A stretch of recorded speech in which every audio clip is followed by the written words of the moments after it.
Today I want to show you how to crush the ultra-solid Fort Knox variation in the French. I just thought about it out of nothing, that I had a really nice game about 2 years ago in an online tournament from chess.com, actually including prize money. They had these Repertoires where I participated a couple of times, and I had a mini match against the Russian Grandmaster Alex Rustamov, and came up with some pretty nice preparation back then, and it just popped into my mind that actually the Fort Knox is a pretty popular opening, especially on the amateur level, where Black has very typical and easy to follow plans. So I thought it could be nice and useful to some of you to have a nice weapon against it. I did beat my Grandmaster opponent in, I think, like 15 moves, and actually checkmated him in the very end, or at least it was quite close to that.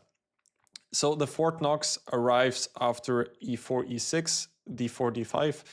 Back then I used to play a bit more e4, and I did have time to prepare for the match, so I came up with a pretty cool idea. So I started with knight d2 in that game as well, I believe, and was quite sure that he would go for this line, the Fort Knox with bishop d7. The idea is that Black wants to activate his often passive French bishop to c6, and only then to continue with the usual Rubinstein moves. The Rubinstein line is if Black starts with knight d7, which I would say is objectively a bit better than the Fort Knox with bishop d7. Generally, White does have a few ways to probably get a slight advantage in this line, but Black is very solid in all of those, and it's not so easy to break through, and they usually get the structure they want, and usually the players, if they go for that, they are quite happy to get these solid structures. So I played knight f3. This is the main line, bishop c6 and bishop d3. Here he played the move knight d7. We're still following the main line here. And I went for short castle, knight gf6. This is all still pretty standard. But here is where White has a couple of different options. I think that most players go for knight g3 here, which is definitely a possible option. And some position like this can often appear. Black goes bishop e7.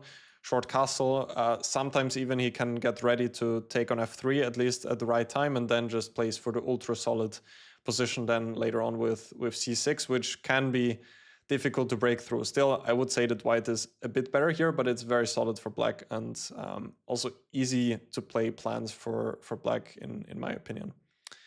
And another option, I believe, is to go for knight c3 here, but well, generally I think the knight on g3 is probably on a better square because you lose the option to play c4. Still, it does have a couple of benefits to put it there, but anyway, this is not the point of the video, because I played the move rook e1 in that game. And here my opponent actually immediately went wrong. What Black should do here is to just trade on e4, which is also fairly logical, but then my rook gets into play. This is what we're going to check in the end. My opponent played bishop e7, which I still looked at, and now White can actually play similar to the Caro-Kann with knight e to g5. And immediately White is actually threatening a lot of possible sacrifices. Immediately knight takes f7 could be quite a nasty threat, for example, already. If Black just castles short now there is the very strong move knight e5, and the pressure is increasing again on the f7 point. And if Black takes on e5, then already there are a lot of problems on h7. Actually, the queen d5 is the only move that doesn't lose on the spot, but now knight f3, and the queen is in some trouble. c4 is an important move, and then the queen does not have many squares to go to. Actually, in some lines, the queen was really in a lot of trouble. This was what I checked here, threatening c5, trapping the queen, and White has a very, very big advantage here. My opponent played h6 here, and now you can already guess what does White do here. Knight takes e6, of course. This is what I played. F takes e6, now a check, important, not allowing Black to castle and get the king to safety. So I gave a check, king f8. And now queen e2, another important move, because now if queen takes e6 is coming, immediately also there are checkmate ideas on f7. And generally, White even has long-term compensation. Of course, White needs to be careful that Black cannot exchange many pieces, but the king is stuck on f8, and even if White does not launch a checkmating attack immediately, often there are lines where White can just slowly play for some development, and it's going to be quite difficult for Black to develop, similar to some of the some of the Caro-Kann lines, like the Alien Gambit, for example. But here, even objectively speaking, white is already clearly better, which I don't think you can say of the Alien Gambit. My opponent took on f3, queen takes f3, and now king g8. And the funny thing is that I even still prepared that for the game back then. Rook takes e6 is what I looked at, and it was also played in the game. And here is where my opponent immediately went wrong. He played the logical move knight f8. And the funny thing was that also this was still part of my preparation, even if it was just a rapid game. And now if you want to see how white can win on the spot, you can stop the video and try to find the killer blow. In the game, I played the move rook takes f6, which is nice because he cannot recapture the rook, because then queen b3 is coming, pretty nice geometry, and he's actually going to get checkmated just in a number of moves. You can still sacrifice the queen and the knight, but it's going to be checkmate on f7 eventually. In the game, my opponent took on g6 and went for this position, but I'm only a pawn up, but his king is still very weak, and I finished the game in style. Queen b3 check, king h7, bishop e3, hitting the queen and also protecting against the checkmate threat on d1. And after queen d7, I played rook takes h6, and my opponent resigned here, which was unfortunate because this would have been a nice checkmate in the very end. So this is how quickly it can go wrong here for black. So after bishop e7, white wants to go knight e5. Just as a reminder, if h6, then we take and go bishop g6, like we've just seen. And if black castles short, then knight e5 is very powerful in this position. The best move after rook e1 is to take on e4, which also is fairly logical. And honestly speaking, it looks like black has achieved quite a lot now, because usually black is the one that wants to exchange minor pieces here since white has more space. But white has some fantastic attacking ideas now with the rook, actually, that can swing over to the king side. For example, if bishop e7, we can continue with rook g4. And after short castle, bishop h6, it's getting really dangerous here. Bishop f6 is what I looked at, and now knight g5. And white is already threatening queen d3 now, which would force black to give up the exchange, because there would be checkmate on h7 threatened. And yeah, for example, after king h8, now queen d3, black has to take on g5 here, actually, which then also weakens the dark squares, and white can continue with rook e1, maybe lift the other rook there as well, and white is close to winning here.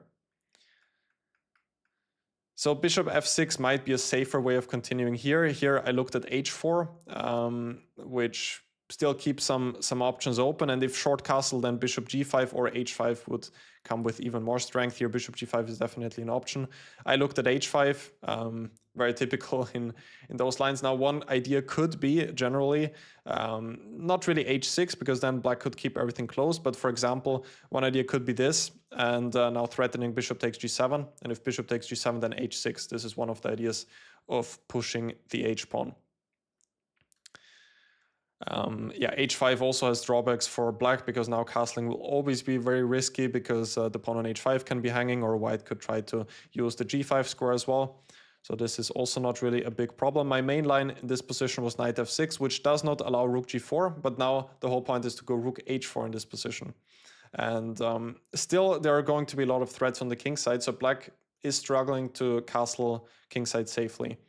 I looked at bishop e7, now c4, which plays in the center, but also prepares queen c2 in the next move, which immediately is going to hit the h7 point. For example, c5, queen c2. Now, at some point, black should probably take on d4, unless otherwise we are going to take on c5. If they take immediately, then I would probably recapture with the rook, hitting the queen.